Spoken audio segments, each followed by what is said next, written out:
Action Film Autopsy. Oh, yeah, baby. I could watch that for the whole hour. And just dissect the fight scenes. Yeah. What is going on? We Yeah, got back in the heezy. That's right. Kung Fu Santa himself. That's right. Hall of Famer author Rick Myers is back once again, sporting the gear there. What do we got today? I got the horror stuff. I was going to wear a full costume, but it's not Halloween anymore. So I have my horror shirt, which has all the different horrors, because we're going to be talking about a lot of horror stuff, because this is still the October one. But we also have, I'm wearing my Marvel Comics belts. Look at that. Woo! Look at all the issues of She-Hulk. There's the Hulk right there, you know. Right. You've got representing. I don't know. We have Werewolf at Night. I have to look at I haven't looked at every single comic book on this belt yet. Styling and profiling. That's right. Oh, as always. What's going on, everybody? It's your boy, PhatSamuraiGuy. Welcome back to another episode of Action Film Autopsy. Oh, who we got in the house? Got to do the roll call up here. Jad in the house says, hey, Samurai. Hey, Rick. That's right. Jake Hall. Hey, PhatSamuraiGuy, Rick, and everyone. Hey. Michael Gonzalez in the house. That's right. Jim Bob. He says, what up, gangsters? What's going on, man? Severio in the house. That's right. Denial. What's going on? Love you too. Who else we got? MJ Films in the house. That's right. And I did hear about that. I'm really excited. Hopefully they don't fuck it up. But yes. Eric, what's going on? Bob Odinson, what is going down? Oh yeah. And Eric says, looking good. Kung Fu Santa. That's right. This guy does not age. Oh shit. Matt Merritt, filmmaker, Keep Forward Productions. What's going on, brother? Good to see you. Bring on the ruckus. Hey, Merritt. There's a plethora of content to talk about today. That's right. And let's see. Oh, hold on. Dingo says, I ran out and watched Smile because I saw you guys were going to discuss it today. That's right. Well, Rick's going to discuss it. Samurai Guy has, as usual, as every action film autopsy, Rick always beats Samurai Guy to the punch. So he'll be doing most of the talking today. But what's up, Lady Danish? I do most of the talking every day. That's true. But hey, just a quick reminder. That's right. Get the book! Get the book! Get the book! And also, get the DVD. Get the DVD. Look at my end credit. Look at my end credit. I don't get money for you getting the DVD, but it's a delightful movie in terms of Kung Fu. That's right. Bob is the Kung Fu master in that movie. That's right. Was there a Funko Pop? Did you have a figure? You had a shirt, right? No, I have a shirt that with my character. Right. The co-director drew me as the master of Kung Fu.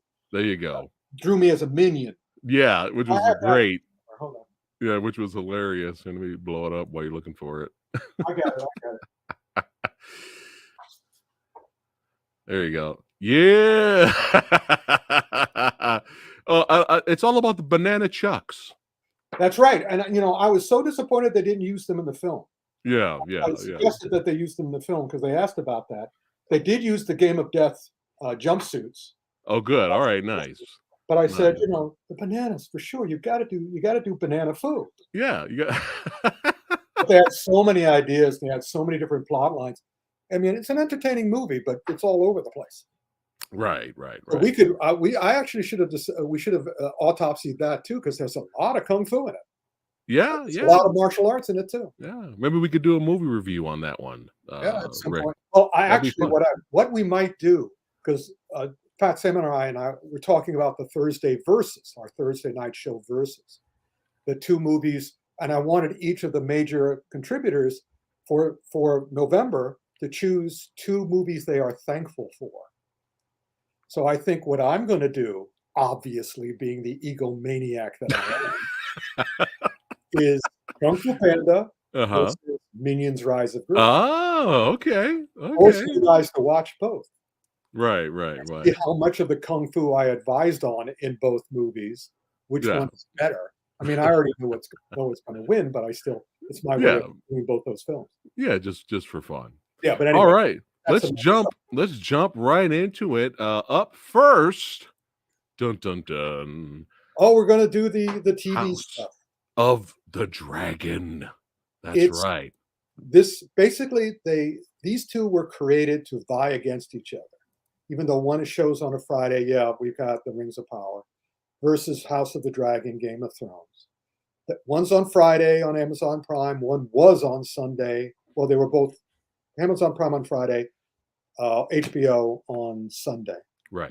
As the show's gone, now we're talking about it. We're talking about, I'm talking essentially about, have you seen either of them, Phat Samurai? I didn't really have the interest to watch Lord of the Rings, and Yeah.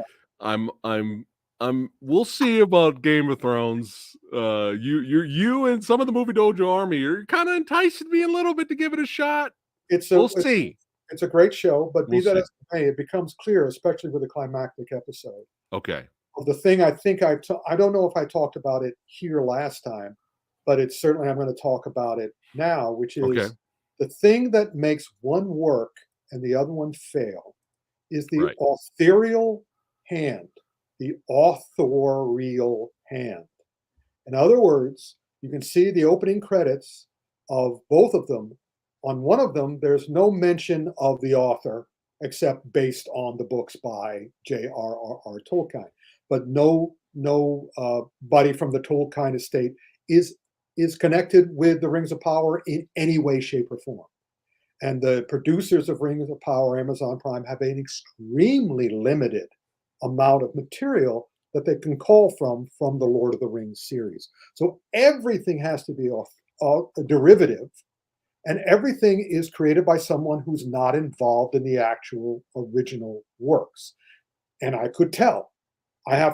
I'm not sure if everyone else can tell as exactly as I might be able to, but I think everybody can tell that it's missing its heart. It's missing its soul. Right. It's also because they're not great authors and they don't understand what goes into writing a story like this. Their solutions to plot problems are simply to repeat themselves. There's one, especially I think it was the 6th episode into the 7th episode of Rings of Power.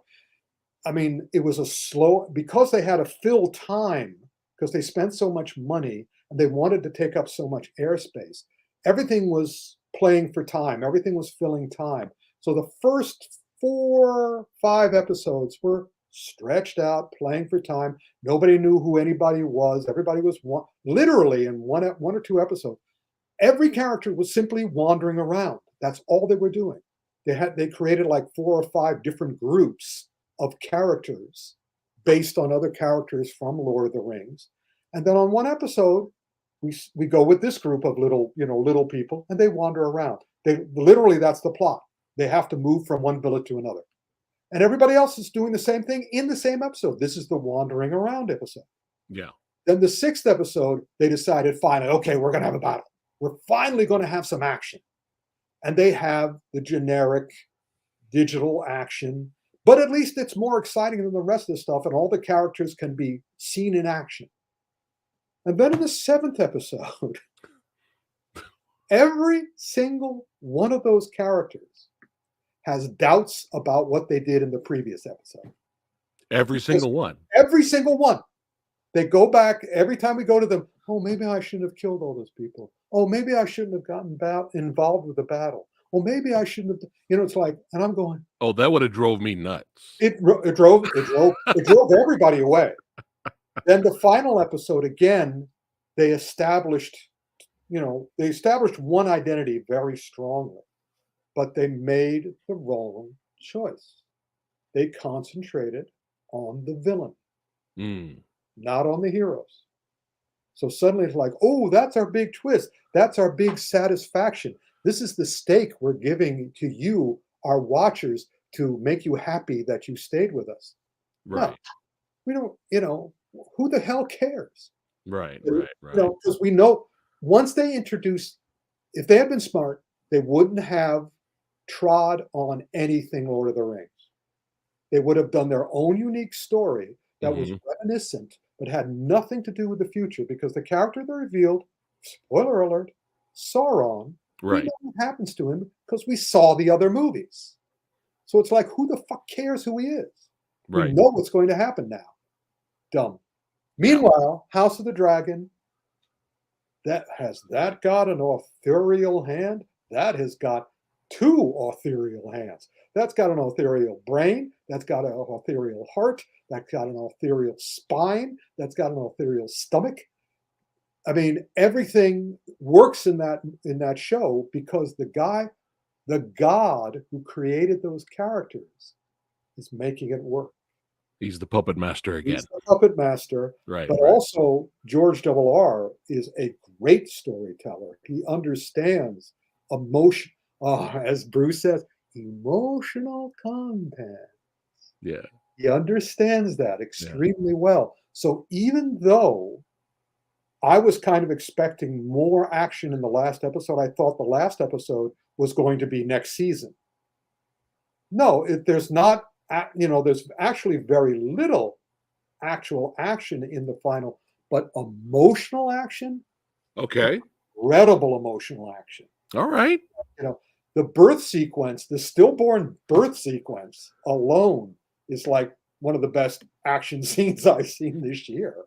I mean, wow. I mean, the way it's balanced with the drama and the characters, and by this time we know the characters very well. They've done a wonderful job. He's done a wonderful job, and the rest of them have done a wonderful job painting it. Everything on that show is thought out to be satisfying, to be emotionally involving. Gotcha. So it really is yin and yang. One is really, really good. It's just incredibly meaty, delicious. And the other one is empty calories. Gotcha. Which one? I know which one. But I'm actually surprised you went back, because I remember last time we talked, you were like, "Man, I don't even know if I want to finish Rings of Power." I'm just doing it for the show. That's the great thing about this show. I just do it for the show. Yeah. So I'm able to watch it like, whatever. Okay. Right. The other one I got to watch like. That's cool. All right, you're enticing Samurai Guy to check it out. Try the first episode, man. Just okay. All right. So there, if we did a versus, y'all know what show would have won. The winner goes to House of Dragon. All right, copy that. Okay, so we'll go to She-Hulk now. Oh my gosh. Well, there's a reason I chose that poster to be representative of this thing. Okay. Because every single man I've talked to, I'm going to the gym, and the guys in the gym, all the guys in the gym hated She-Hulk. Okay. Hated it. Oh, Okay. it's too woke. It's too this. It's too that. But I said, have you read the comics? Have you read the She-Hulk comics? The show is the comic.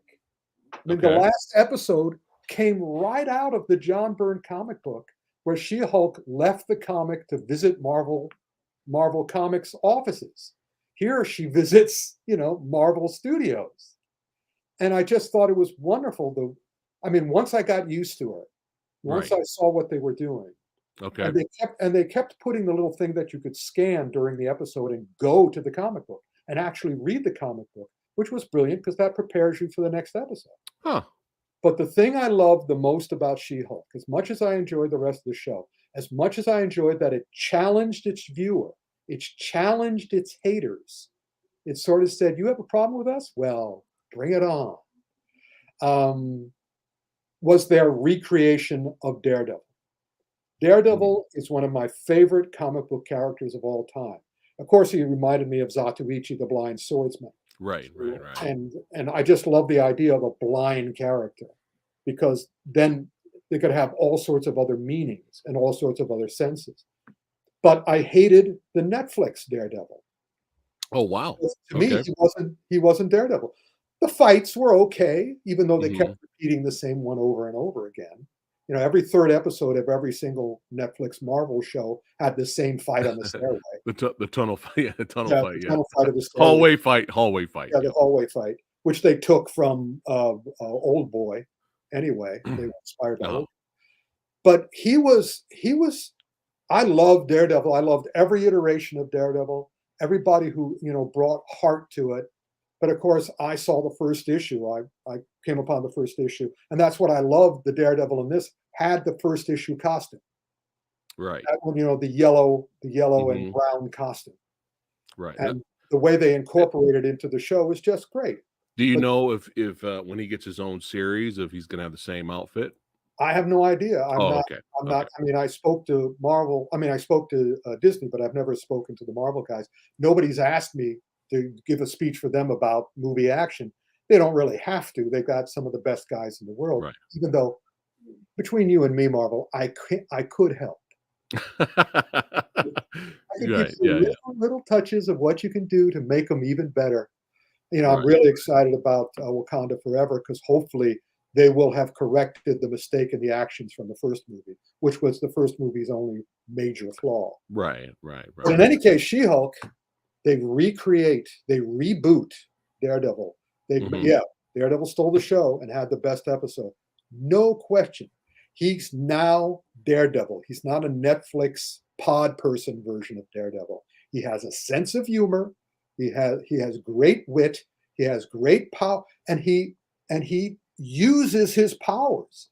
In the show, it was all punchy, punchy. In this one, he's flipping all over the place. He's doing, he even uses his cane. He uses his chain cane, which is awesome. And then That was cool.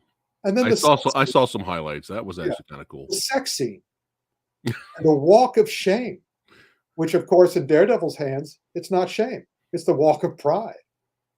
Where he's carrying his shoes, wearing his costume, outside, just walking on the sidewalk in his bare feet.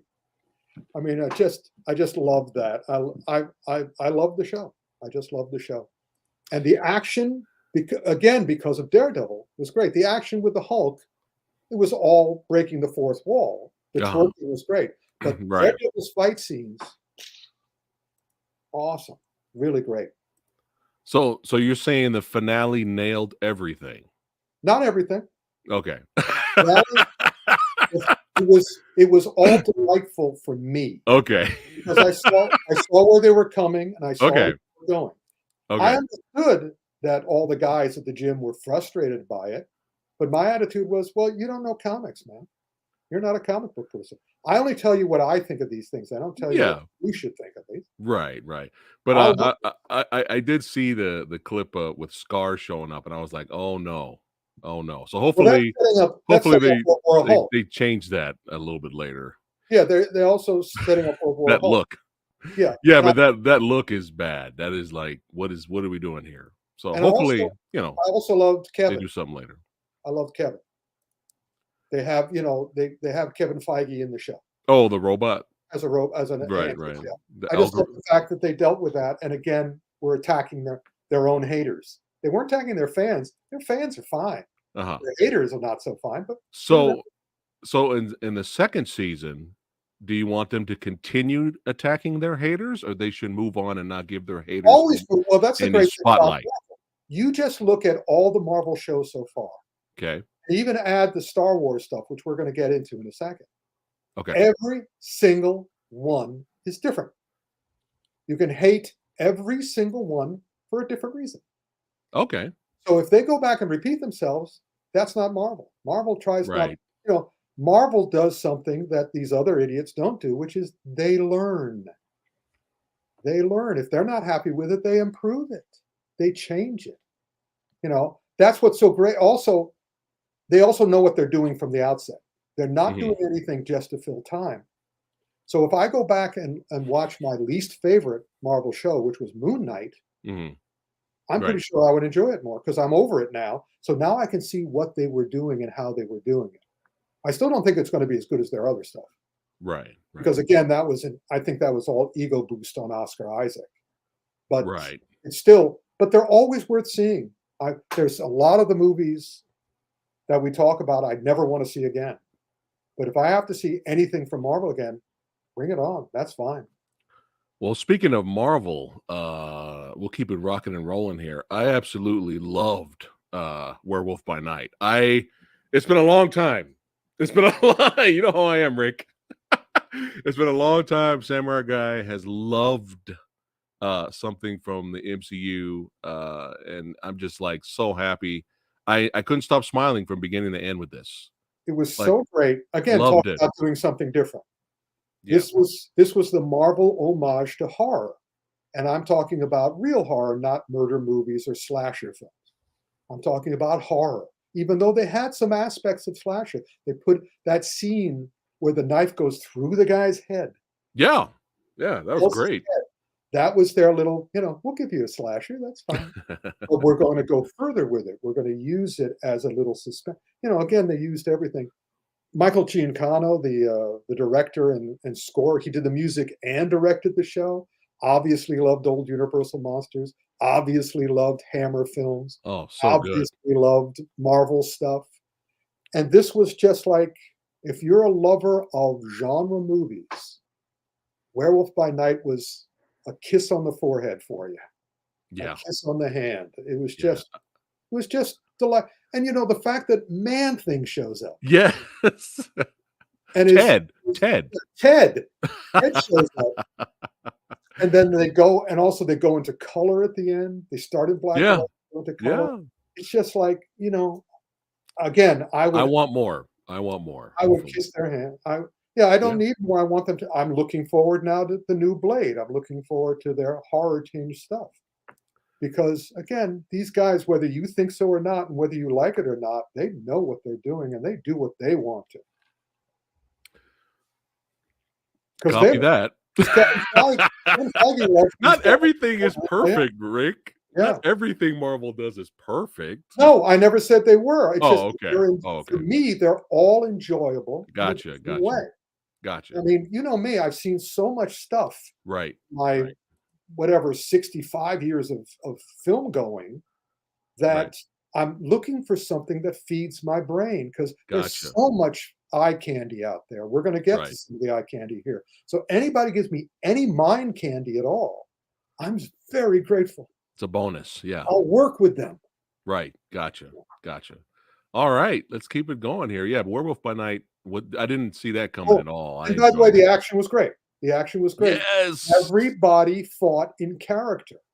Yeah. Everyone fought in character. I watched several of those fights twice, which is fairly rare. Yeah. That was great. Yeah. All right. Ah, dear. We don't have a Marvel thing? We already did Werewolf, but there's no other Marvel thing? Let me look. No, we have Jedi thing. You want to go to Jedi? Okay, no, we can wait, because that could be with the animation. Okay. It's interesting. Doctor Who, Power of the Doctor, goes along with another movie that's on this list that is very similar to it. Do you have the picture up?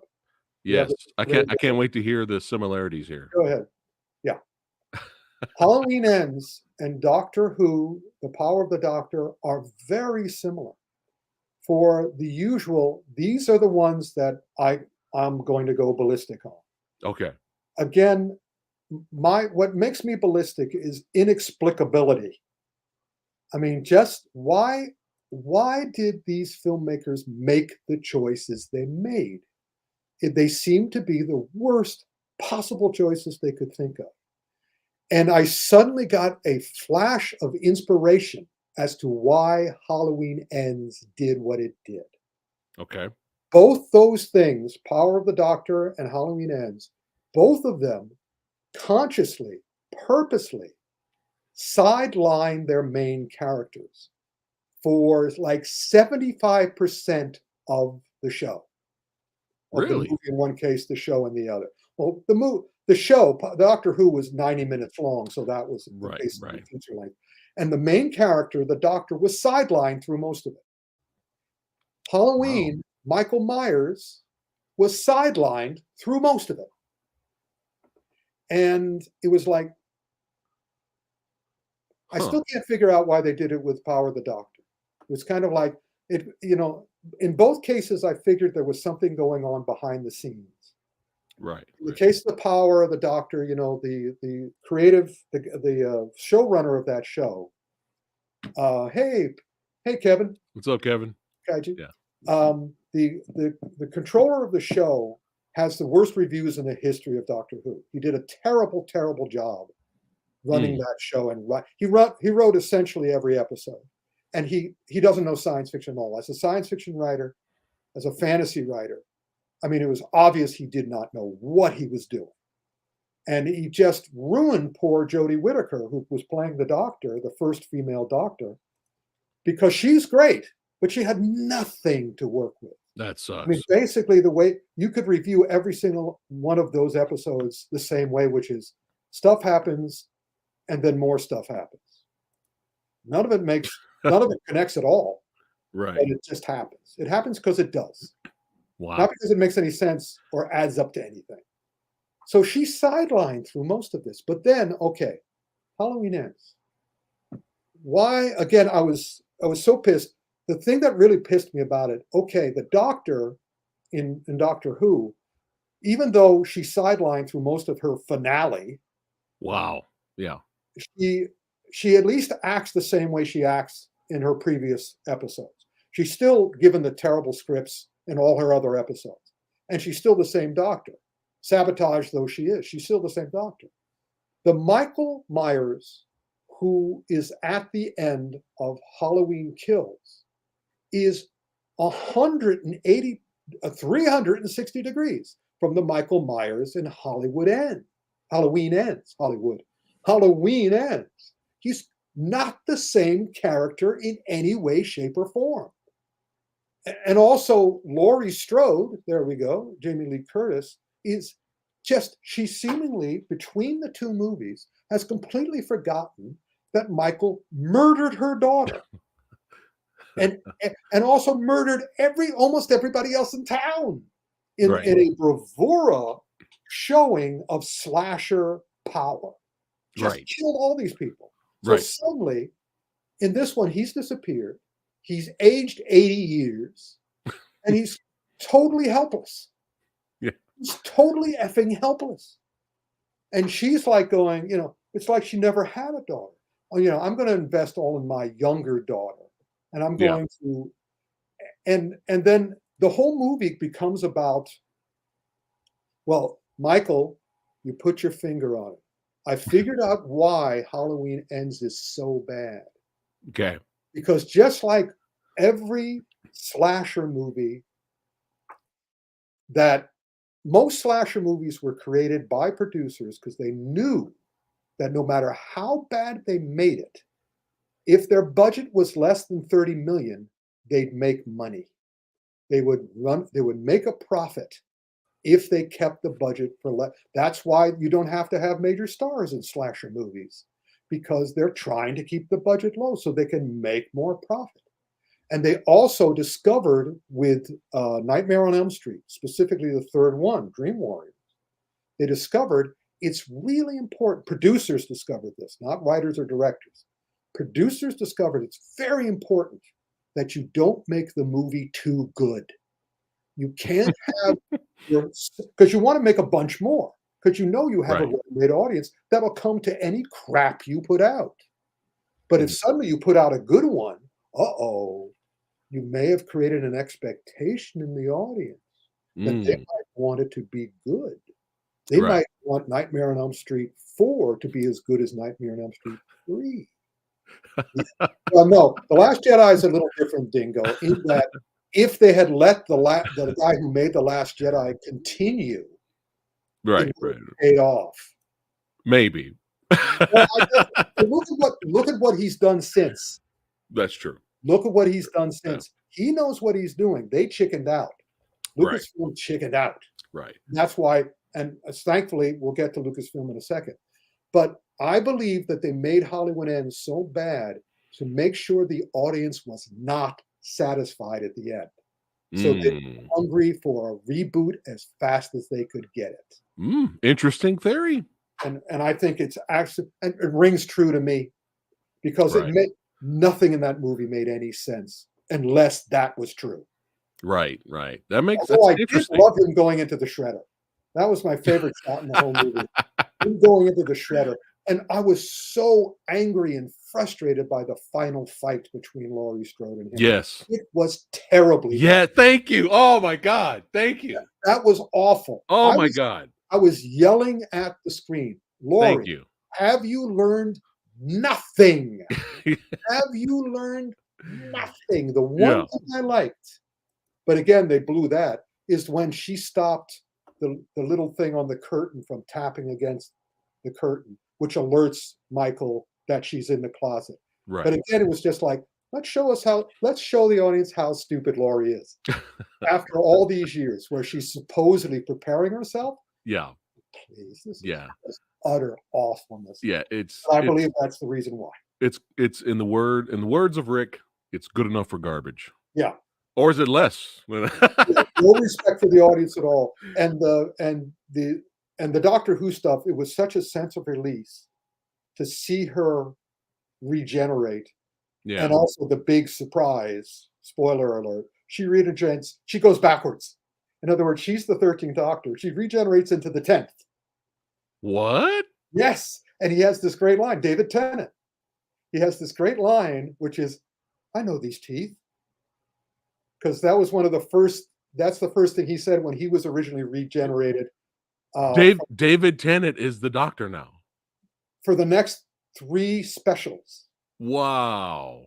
What's his name is back. The original recreator of Doctor Who. Okay.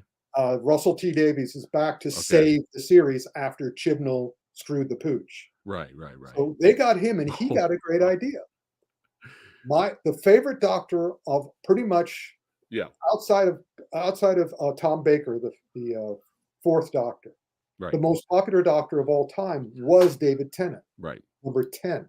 So he said, to wipe the taste out of your mouth, I'm bringing him back. Wow. Just for the movies? But then he'll regenerate. There are 3 specials to celebrate the 60th anniversary of Doctor Who. And then he'll regenerate to someone else. And also they showed it in the trailer. At the end of the show, they showed a trailer for the upcoming specials showing because the Doctor turns into number 10, David Tennant, and he goes, "What the hell?" And also, unlike the history of Doctor Who, not only usually that when the Doctor regenerates, you can tell he regenerates because he regenerates in the clothes of the previous one. Wow. In this new one, everything regenerates, including his clothing. I got to tell Lady Fat Blood. I don't think she knows. I got to tell her.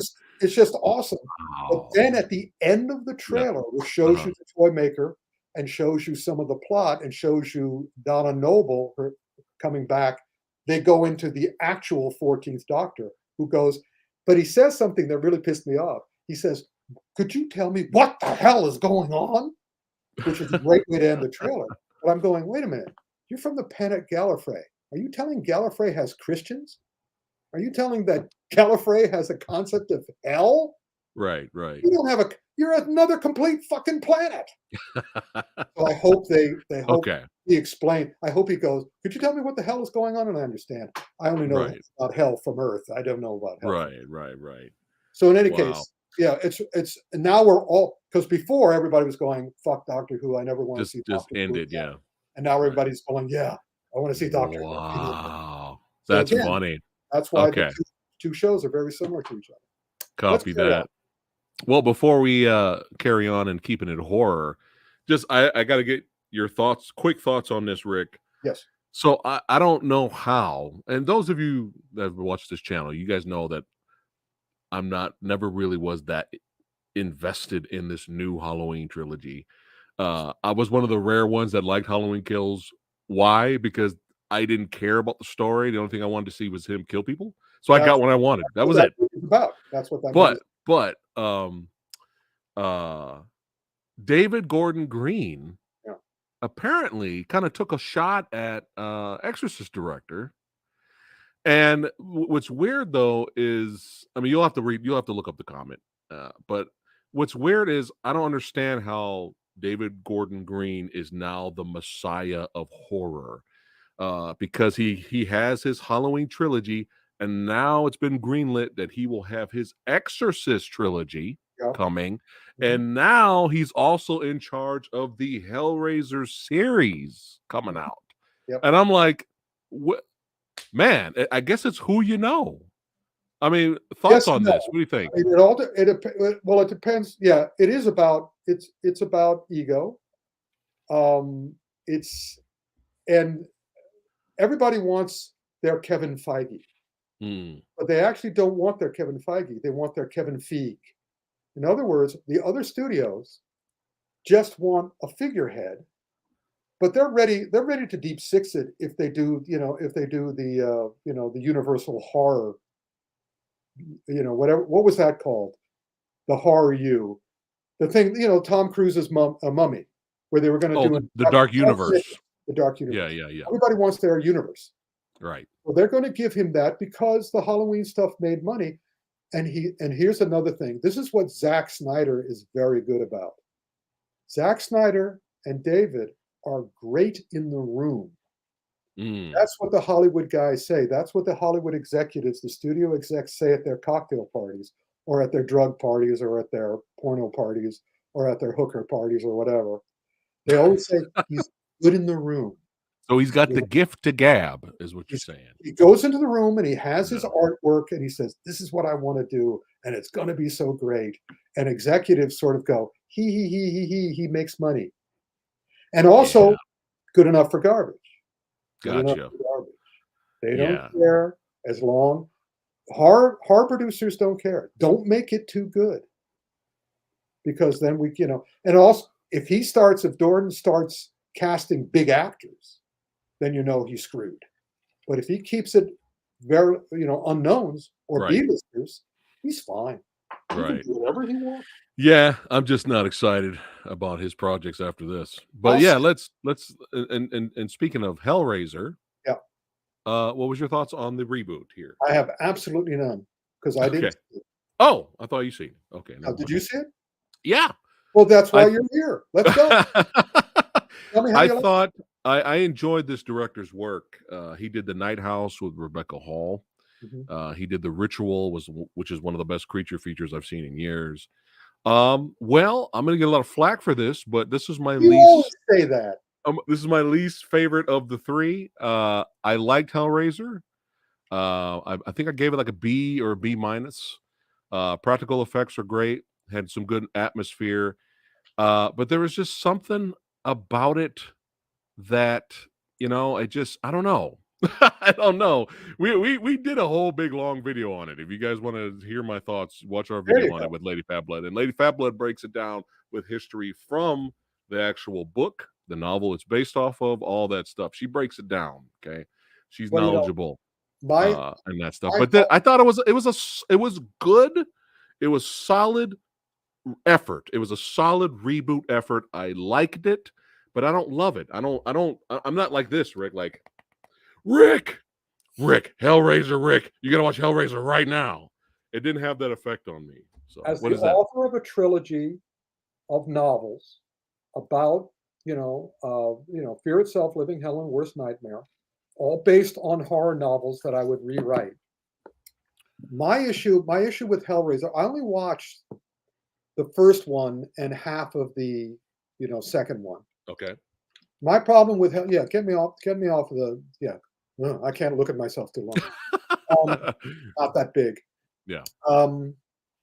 My problem with that, and you could tell if you read my books of the undead, is that if you're going to have a Hellraiser, I demand equal time, which is I want Heaven Raiser. I want the two fighting. If you're going to have a Hellraiser, that means you're openly admitting that there's another side. And I want to see both. Well, they was it Hellraiser Redemption? I can't remember the name of it. Judgment. Yeah. They did, before they rebooted it with this, they did one more movie and they actually introduced angels. Well, there you go. And everybody hated it. Everyone hated Judgment. And then they just said, okay, screw it. We'll just reboot it. And they should have let me do it. I want to do that. They should have. I want to do that to The Omen too. Yeah, for sure. That's what one of my books is about. I mean, I believe it's this one. Yeah. This is the one that's my Omen book. Nice. I rewrite Omen. But yeah, definitely better than Halloween Ends. It's a very solid reboot. There is some good things to like in there, but in terms of praising it like it's the greatest thing since sliced bread, no. Did they have any action? Was there any action? Very little. Very little. But it was the decisions they made and how the Cenobites did their thing, and they changed a little bit of the lore. But it's good. It's good, Rick. It's just not. It's not amazing. Yeah. You know. Yeah. And Lady Phatbloods has. I'm gonna say it wrong, but she's been saying this a lot lately. She's been saying recently, mediocre has become, amazing, or mediocre's become a masterpiece, or mediocre's become, what's popular. Like they're praising it. It's like, no, it's fine, but it's not the greatest thing ever. But when you have so many mouths to feed, that's what happens. Yeah. When you have Halloween, ends out there, yeah. And also you have so many streaming services and so many organizations, producers wanting product. That's just the nature of the business. Not 80%, I've always said this, and it seems to be true. 80% of Hollywood is mediocre, 20% are geniuses. So of course you're going to have 80% okay, and you're going to have 20% genius. Right. That's the way it is. Always been, has always been. I will definitely watch the next movie if they do it, but not if David Gordon Green ruins the series. Then we're gonna get it's all ruined. I'm always there. Oh yeah. Oh yeah. All right. This and another one we're going to be talking about, because I know people involved with this, and I wanted this to be so good. Oh no. And it was so not. Oh no. remember, I was promoting this because this is my Brady's book. Yeah, Happy Death Day. Yeah, well, but Freaky, that guy, right? Yeah, he turned out not to be the director. I don't know how. Okay. The director on this one was a hack, which is why the movie's not that good. Right. The book is so much better. So feel free. It's on Amazon Prime. So if you want to watch it, understand it's not as good as a book. It's just not that good. So it's just not funny, or what was wrong with it?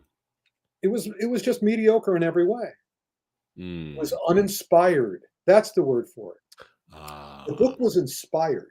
Okay. Brady's a great horror book writer. All his books have a hook in them, and he just knows how to connect it all up. This director just took the description of the character and ran with that without it. All style, no substance, and very little style, really, too. Oh, okay. It just was uninspired. So C for average, or C minus, or D? I'd give it a C minus. C minus. Okay. It's all right. It's watchable. It's not too long. All right. Now, I have not seen this yet because Samurai Guy was. I was under the weather. My whole Halloween weekend was ruined, guys. So all my plans, it sucks. So I did catch some movies, but Rick's gonna have to let us know his thoughts on Barbarian, and whenever me and Lady Phatblood get a chance to watch it, we'll do a review for sure. Well, I can only talk about Barbarian as a yin yang with Smile. Okay. I saw Smile. That's from Smile. Doesn't look very smiley, does she? Anyway, I watched them both. Okay. And I liked one. Okay. I didn't like the other. Ooh, interesting. And I liked one for Rick reasons, and I didn't like the other one for Rick reasons. Okay. Now, we have talked about my problem with modern horror movies. My problem is, okay, if you come up with a cool idea, The Ring, or what's the other Japanese one? You come up with a concept. Oh yeah, Ju-on? Huh? Like Ju-on the Grudge? Yeah. Okay. Or what's the videotape one? If you watch the videotape, Ringu. Yeah, Ringu, whatever. Or the Ring, yeah. Well, now that's a subgenre. You come up with a concept where if you see something or do something, I mean, I just heard about one where if you download an app, it's called Countdown. You download an app and it tells you what day you're going to die or when you're going to die. And if you change anything in your behavior, then you've broken the user agreement and you're going to die in 7 minutes. Right. So you have that concept. Right. And once you have, so all I care about once you introduce a concept like that is how it ends. In terms of all modern horror movies, all I care about at this point is how it ends. Kind of like It Follows, right? Yeah. If Right. it ends the way that most of these things do, then I hate it. Okay. Which is, okay, we establish it, you fight it through the whole movie, die, people die. The hero or the heroine are trying to fight it at the end. And at the end, oh, we succeeded. No, we didn't. Dun, dun, dun. There's one last moment where the villain, rises up again and kills you. Well, one of those movies has that, and one of those movies doesn't. But the one of the movies that doesn't already shows you that they're playing with you in good faith. Okay. They're having the relationship with the audience in good faith. We're not going to give you that cop-out, crappy, now stereotypical, cliched ending. So we're not going to do everything else the same way. We're going to try to change things up so we actually surprise you. I'm going to take a guess. Barbarian is the one you're talking about right now. Yes. Barbarian is I have to decide whether I liked Barbarian more than Malignant, or whether I liked Malignant more than Barbarian. I probably liked Malignant more than Barbarian because the action was better. Uh-huh. It was legitimate. I mean, James Wan can do action scenes like almost nobody's business. Mm-hmm. So what they have emotional content in Barbarian. They have a couple of really nasty surprises. Okay. That made me go, these are filthy little people. These are bad men. These are bad men who are making this movie. Shame on you. But then again, another cliche, another horror stereotype that I'm very fed up with is threatening children, is, abuse of children. It's just, I'm so tired of that, and it's so useless, so stupidly cruel. But they upped the ante in Barbarian, boy. They upped the ante. But what's also great, and I'm sorry, everybody, spoiler alert, you can close your ears if you want to, Phat, but Okay, you have to decide who the villain is in Barbarian. And the secondary villain is kind of awesome. What am I doing? I have earbuds in, but yeah, go ahead. Give me the thumbs up when you're done with spoilers. Yeah, I'm done with spoilers. Okay. You done? Okay. Barbarian is most interesting. Okay. And well done. And my favorite word. What am I? Am I badass? No, I'm not badass. I'm smartass. I love it when something's smart. Okay. And it has mind candy. And this one is like, yeah. So Smile had potential. They just not really. No. Not okay. Really. It's a gimmick film. Is that what you're saying? It's a gimmick film. You see the smile, you're going to die. Right.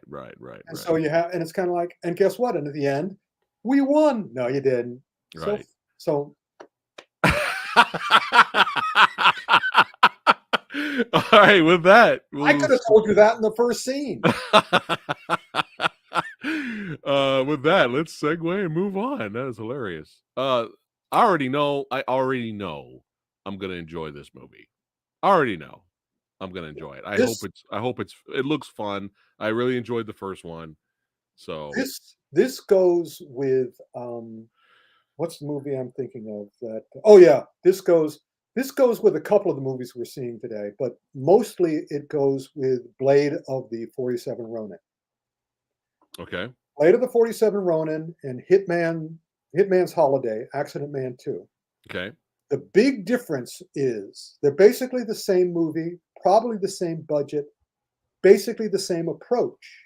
Okay. One is done extremely well, and one is done extremely poorly. Oh, no. And I have to assume that Accident Man was done extremely well because of Scott Adkins produced it. Scott Adkins stars in it. Scott Adkins should be a big action star. Right. And so what he did was that this takes in place in Malta, and they use Malta extremely well. Okay. And they don't say it's Malta subbing for New York or Malta subbing for LA. They say at the very opening, "Hi, we're in Malta. Here we are in Malta. Look around at Malta. Malta's pretty cool." Blade of 47 Ronin takes place in Budapest. And they do the same thing. They sort of go, "Here we are in Budapest." Like one of the major shots is the plane coming into the Budapest airport. There's a big sign saying Budapest. It's Budapest. It's Budapest. Look, everybody, it's Budapest. Difference here is, really the huge difference between the two is that Accident Man 2 has Scott Adkins. Gotcha. And Blade Well, of I was excited for this. I haven't seen it yet, but just because Mark Dacascos was in it. But let me guess, he's cameo. Oh, God damn it! Damn it! He's killed off early. Oh no! And you can tell. Damn it! He has nothing to do with the choreography. Oh, that's the huge. Besides the original 47 Ronin, the movie that this is a nominal sequel to. Besides that concept, the idea of taking modern day samurai in a modern day samurai world and combining them with a Twilight and Harry Potter magician wizard concept, it didn't work in the original. It doesn't work even worse here. So this is sequeling the Keanu Reeves movie. Yeah. Okay. The Keanu Reeves movie was a fantasy adventure. Right. This is also a fantasy adventure, but here it's extremely cheap, pretty unimaginative. They're trying their best to do action stuff. Right. But and let me tell you, if you haven't seen Zatoichi movies, Son of Black Mass movies, Baby Cart movies, you might enjoy this. If you haven't seen Swordsman, if you haven't seen the great, Japanese Chambara movies, samurai movies, right, you might be okay with this. But as somebody who has seen all that, who has seen Rurouni Kenshin on Netflix, those are the movies you should see if you want swordplay. Right. This movie, you could tell that the choreographer who I looked up, the guy who's credited as choreographer, he's from Budapest. He's an action director who's mostly done stunt work. And you could tell he really didn't know swordplay at all. Man, they should have had because our boy from Kung Fu Extravaganza, Ron Yuan, they should have just had Ron Yuan do the fight choreography. Yeah, but he was directing the movie. Yeah, that was the other thing that I felt so bad about with 47 Ronin. I know the director. Yeah, great guy, and they're great guys. Tim Kwok was the producer. He's a great guy, and I felt, oh, why? I'm so sorry. This is so mediocre, guys. I mean, it's kind of sad because you guys are so good. It's pretty, and anybody watching, has anybody seen it? Write a little blurb to us. Yeah, let us know in chat, guys, if you've seen Blade of 47 Ronin, and let us know what you thought, if you liked it, if you actually liked it. So and what because that would show you that it is likable. But for me, who likes this stuff, some of the acting is really good. The guy who plays the villain, I thought, was awesome. Oh shit! All right, he should have been the hero. Okay. These poor girls, again, they got really, sexy girls. And it's like they and everybody uses their sword like in your opening, in your wonderful intro to the action film Autopsy, you have that wonderful scene of La Kal Young fighting Sammo Hung. Yeah. Using the poles. And that's how you use poles. And that's how you choreograph fight scenes. There's no way, there's not a second in that entire movie, let alone that fight scene, even the seconds that you show, where you can say as a choreographer, oh, Sammo, you should have done this because Master Lu is showing weakness there or showing a gap in thinking. Right. There's not a moment in that movie where they don't look like they're actually fighting each other. Wow. Every single scene. Right. Blade of the 7 Ronin, I'm sitting there going, oh, okay. Because most of them are not stunt people. They're actors, so they have to be trained how to do it. Right. So you see them waiting for their cue. Well, gotcha. Well, chat, let me know right now, but the lead I believe she's the lead. It looked like she was the lead from the trailer. She is. The one at the top there. She's not the lead. She's not okay. Well, No. she looks familiar. So Yeah. chat, let me know. And those of you that are watching this after this is live, let me know in the comments. But I think she's an extremely popular YouTuber. I'm not positive. She looks familiar for some reason. I don't know why. In any case, she doesn't know how to handle a sword any better than anybody else does. Okay. Everybody uses it like poles, or they use it like umbrellas, or they use it, there's no sense of sword play in here. And then everybody is doing their little mystical. She's Okay, I was right. Okay, thank you, Pazuzu. Thank you. Okay. But in any case, it's fine. But the other problem with it is, I believe it's almost 100. It's almost an hour 50 minutes. That's insane. An hour and 50? Yeah, I was just going, Ron, man, you should have cut this down to 90, and you should have cut it down to 89. Yeah. Why you have it this long? So we can all sort of go, oh. So yeah. Well, hopefully, this will launch Ron into something bigger and better. Well, Samurai Guy like it. Well, I like it. You tell me. You go see it. Meanwhile, okay.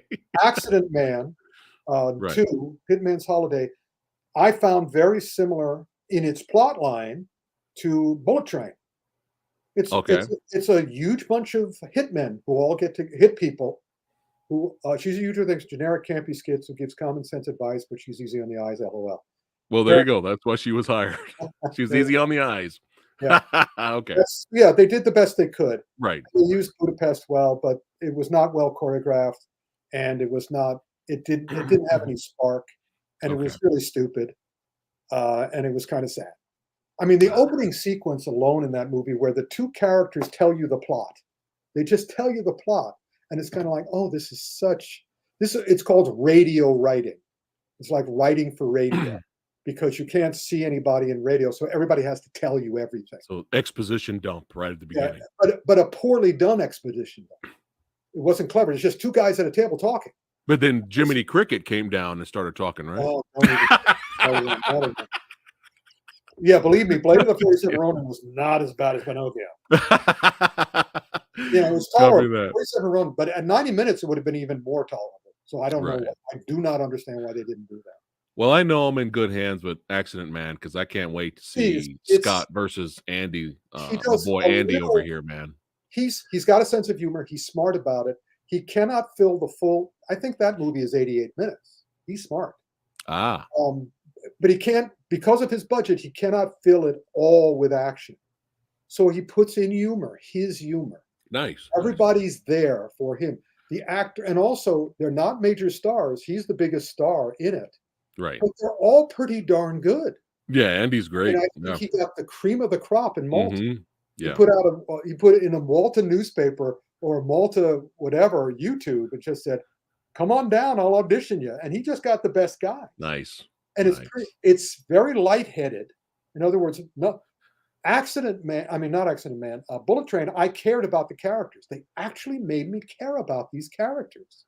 So, and I thought that would be impossible to do. So that I thought David Leith, it's like, good job, buddy. But here, Scott Adkins, it was like, I didn't care about anybody because they were all, cartoonish characters. But I liked everybody. I didn't. You had fun, but I liked them. Right. And when he does choreograph, man, the fight scenes are good. They're not great because again, he can't afford to have everybody fight completely in character. Right. He can't really do anything. I mean, again, I was hoping his character was smarter than he appeared to be. But what's great about his character is he's smart as he fights as smart as he is. Okay. All right. But he doesn't give up, and he has a great sense of humor, and everybody's good. There are some moments where they do some weird cutting, which I'm not happy with. They establish each hitman has a character. The clown has a character. Right. The Asian girl has a character, and the clown, and they had a strangler character. And so once they establish his code, they keep cutting away from him. And when they come back, he's already in the strangling. And I'm saying what would make that fight scene involving is throughout the whole fight, I want to see how he gets his hands on his enemy's throat. But here they would cut away and cut back, and the hands were already there. And they did that with every single character. Huh. They didn't show them paying off their gimmick. Each one has a gimmick, and they never show them paying it off. Going, and next time I talk to Scott, I will talk to him about that. I will say, why didn't you do that? And I'm pretty sure I know what he's going to say. The producer didn't let us. Yeah. Because that's what happened. That's what happened with Snake Eyes. Snake Eyes, they cut the shit out of the fight scenes. They don't cut the shit out of the fight scenes in this. Oh, thank God. Okay. They don't pay off as tightly as they could have. Gotcha. But it's still a really entertaining movie. Cool. I can't wait to check it out for sure. You're waiting right now. And I reached out to Andy too, and maybe we'll get Andy here on the channel. Oh, that'd be awesome. I'd love to interview great. him. He's great. And all right. Why they cut away from his gimmick? Why did they cut away from his gimmick? Oh, I'll have to ask. All right. So this next one, I don't know what you're gonna say. I didn't see your posts on Facebook, so I don't know what you're going to say. But I want to see your reaction, because I saw people saying after they got done seeing this that was a fun Marvel movie. Well, again, they have to make it political. In other words, it's kind of like, it's not enough that it's a decent. What this is not a DC movie. Okay. It has DC characters in it. Okay. But what it is, first, last, foremost, this is a rock movie. It's super rock. This is Dwayne. Well, he's always super. Yeah, I know. I mean, come on. In Hobbs and Shaw, he's pulling down a helicopter with one arm. Yeah. He's always super. Right. So the thing is, it's my fault, everybody. Okay. It's my fault. I was stupid enough to have expectations. I was stupid enough to think, okay, The Rock is not making a rock movie. He's making a DC movie. Therefore, it will be a combination of the best of two, of The Rock and DC united. Right. No. It is a rock movie. And do not misunderstand me. Okay. I have liked every rock movie I have seen. I haven't loved any of them, but I've liked them all. I like The Rock. The Rock is great. All he wants to do is entertain you by entertaining himself. All he knows how to do is to recreate the feelings he had in the movies that he saw when he was a kid. That's that Tower movie he did, the Skyscraper. That's all of those movies. Every single movie in that he alludes to in that movie are the ones that he loved as a kid. Right. I was angry at the waste of metal. I'm like, yeah, there you go, Jad. It's absolutely true. It wasn't a Black Adam movie. It was a rock movie. Right. So he went just up to his level and no further. And as such, again, I was like, throughout most of it, I was going, oh, it's The Rock. He's nice. I like him. Oh, too bad. Thanks for the super chat, Jad. So they didn't focus at all on the concept of anti-hero at all? No. What he did was a Rock way of focusing on that, which is he kept giving it lip service. I think somebody on YouTube did what was it called? What's it called when they take all these scenes together? They take every scene where something happens and puts them all together. You know, if somebody says hello throughout a movie, they have a hot reel of all the different times they say hello in the film. Oh, like some somebody kind of did a hot reel of The Rock saying, I'm not a hero. I'm an anti-hero.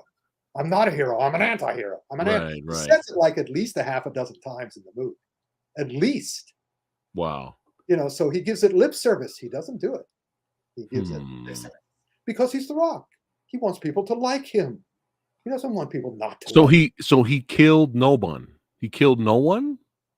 I don't remember him killing anyone. Oh. And besides, no, the bottom line of this one is that these are demigods punching each other.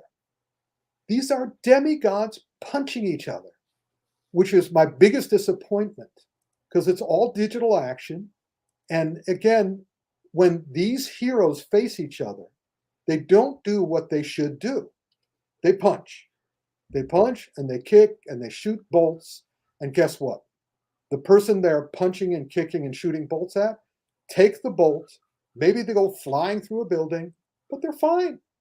They're not even hurt. Occasionally they pretend to be hurt.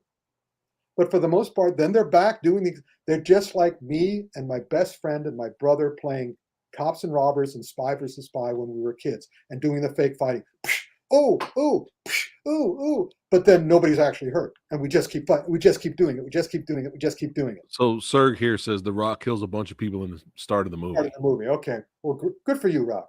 But remember, he's not a hero. He's an anti-hero. And by the way, Serge, does he kill villains or does he kill heroes? Does he kill heroes or does he kill villains? Oh, that's interesting. I didn't think about that. Does he kill villains or does he kill heroes? Come on, tell me. So in any case, it's fine. It's a fine Rock film. Okay. It should have been better than that. It should have been much better than that. But it's colorful. I have not watched any reviews yet because I want to see it myself and stuff like that. But I did hear that a lot of people liked Pierce Brosnan as Dr. Fate. Yeah, I love Pierce.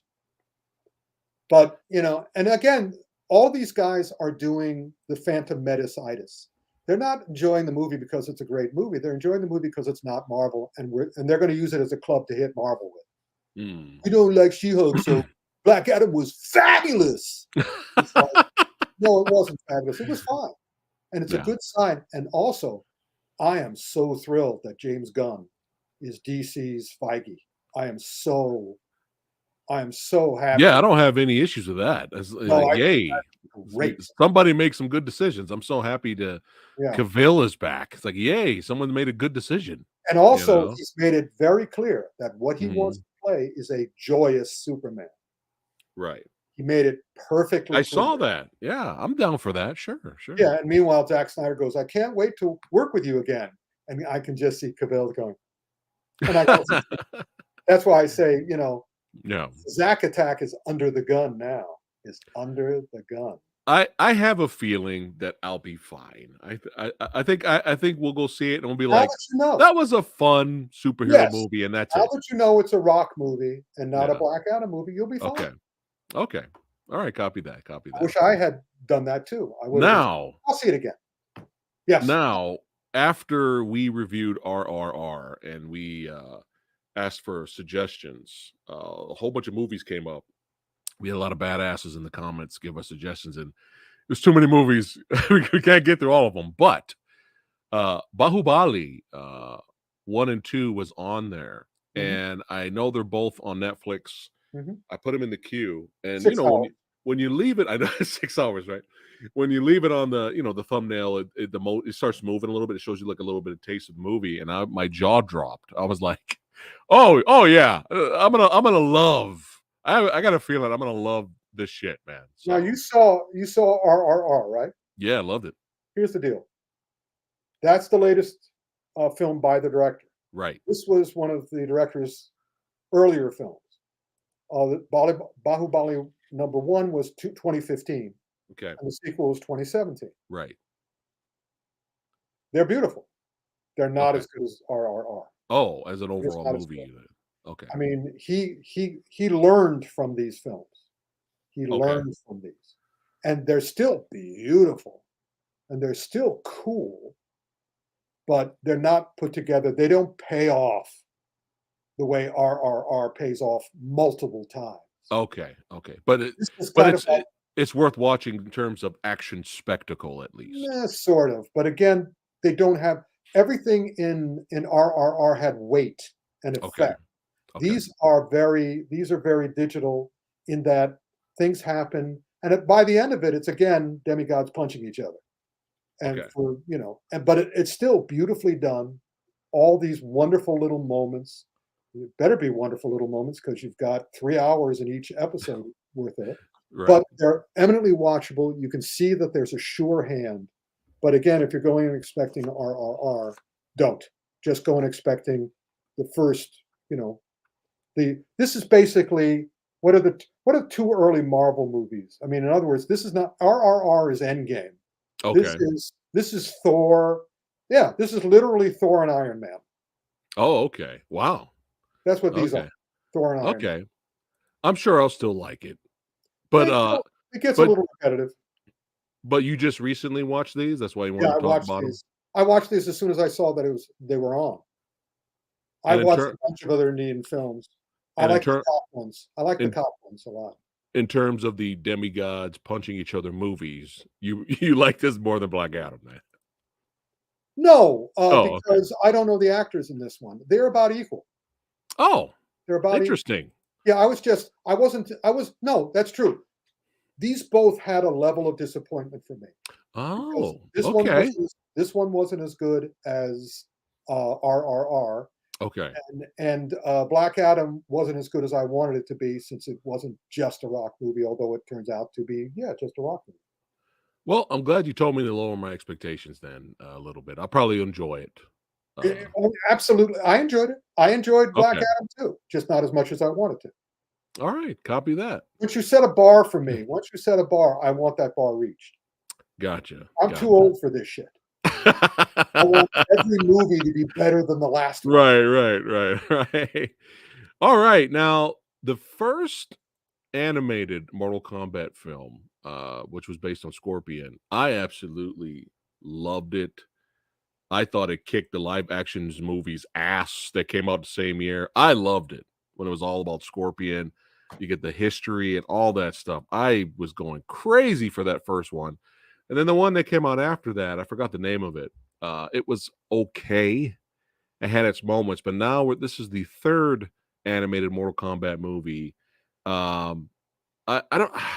saw the trailer and I'm just kind of like, I like the character of Kenshi, but the trailer, I was like, man, the animation, what happened? They got cheap. They're just getting cheap now, man. They got incredibly cheap. And it was a painful experience. There's just nothing to it. No, I love animation. And this is like disappointing in almost every way. Oh, wow. I could hardly get through it. Oh, you couldn't even finish it? I could hardly get through it. Oh, wow. I got to it, but I didn't see a lot of it. Right. Gotcha. Well, I'll be waiting. If I'm even interested to check it out, I'll wait till it comes on HBO Max for free. Then maybe I'll watch it. There are much better animated movies to watch. Yeah, but that first one. For instance, what we're doing next. Yeah. MK loves everything Mortal Kombat, so he enjoyed it. All right. For you, buddy. More for you. Yeah, more for him. Okay. Star Wars. I was curious about checking this out. Tales of the Jedi. It's the big F. It's Dave Filoni. Unleashed, uncontrolled, unsecond guessed. It's great. Nice. It's one of the best. It's one of the best things they ever did. Nice. You scared me for a second when you said the big F. I was like, oh damn. Big F. Well, they're all Favreau, Filoni, and Feige. The three Fs. I thought you were rating them. I thought you were rating the series, but no. Good stuff. It's very good stuff. I mean, it's got heart. It's got brains. It's got soul. It's what Star Wars should have always been. I'm not a huge Star Wars fan because my attitude is there are only 3 movies in the entire series that were really good: Star Wars, Empire Strikes Back, and Rogue One. This is really good. This explains the Jedi. Nice. You're right. He never fails, Bobo. Don't constrict that guy. Let him do what he's doing. He's bringing so much heart and brains and backbone and soul to the work. And I'm watching this stuff, and I really, again, it has the thing that I like. I care about the character. And it's connecting. And I love when people. My first novels were in the Destroyer series, the Remo Williams. Yeah. And my original editor had that great line because he was working with another writer who wrote the first 95 pages, and my editor wrote the last 95 pages. And he said it was like tying a bowl of spaghetti together. You know, he got a bowl of spaghetti from his partner and he tied all the ends together. And that's what Filoni is doing. All the stuff that is crap and makes no sense in the Star Wars movies, he is now making make sense in a way that is far superior to the source material. Wow. And also he's calling upon the stuff that they dared said wasn't canon. All Right. because you know the movies weren't that good, but all the books were great. Everything, all the peripheral stuff was great. And then Disney goes, "Oh no, that's not part of the canon." And and Filoni goes, "Like hell, it's not. I'm going to use all the good stuff and tie it all together." So it's like he's tying all the spaghetti strands together, but in such a superior way from what they did. And the animation in this is deceptive because that's one of the things that I've said about animation, which is animation comes in two major parts. One is design, and two is the actual animation, how the characters move. And you can see from that picture that you just put up that the design seems to be rudimentary. They're not trying to recreate human beings. They're doing caricatures and exaggerations of the form of the characters and of the aliens. But man, watch them move. Nice. Watch these guys move. I'm gonna check it out. I'm gonna check it out for sure. And also watch these guys talk, watch these guys think. Oh, it was so like, why can't I'm just like going, right. Why can't well, hopefully from now on all Star Wars will be like this. Right. I mean, The Mandalorian is great. Boba Fett, not so great. But that's because I had expectations after Mandalorian. So it's like, hopefully Star Wars will continue to be consistent. Yeah, Revan's my guy, so now I have to watch. Yeah. He's my guy. I gotta watch. Awesome. All right, that is the last one on the list here. Quick recap. Watch them move. For those of you that have just arrived, quick recap. Rick, thumbs up, thumbs down?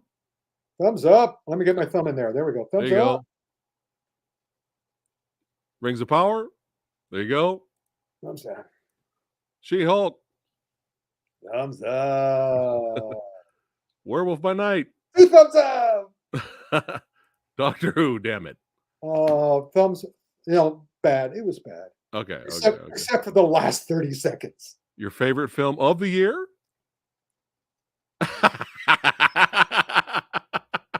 Inexplicable. Well, no, now explicable. Yeah. I'm sorry. I'm sad. Okay. Give it a shot, guys. Give it a try. It might fuck you up. Smile. Oh, you know the ending already. Fuck them. Accident Man. All right. 2 fists up. 2 fists All right. up. Blade. Oh. Okay. The Marvel movie. 1 fist up. All right. And Bahubali, same, right? 1 and 2. 1.5 fist. Hold on. Let me get the 1.5 fist up. Okay. And you didn't even finish. Oh. All right. And last but not least, 2 thumbs up. Hey. All right. 2 lightsabers up. There you go. 2 lightsabers up. Samurai Guy's gonna have to check that out and review it for you guys for sure. Well, this was a blast as always, having the Kung Fu Santa. That's right. You guys know what you need to do. Follow him. That's right. The link is in the description box below of this video. And if you guys are brand new here, hey, if you enjoyed hanging out with us, talking movies and TV shows and all that good stuff, go ahead and subscribe to the old Samurai Guy. That's right. Thanks for hanging out. Oh, hold on. Let me blow it up again. Go ahead. Show the book. Show the book. Another book. There you go. Thrilling adventure stories. Yeah, I created her. Oh shit. All right. Yeah, nice. And if anybody's in New York on Saturday, Urban Action Showcase at 234 East 42nd Street, the AMC Empire 25. We're doing all these panels. I'm also going to be watching One Piece Red the new anime movie, the first movie I've seen since No Time to Die in a movie theater. There you go. Wish me luck. Return. I'll be the one with Return.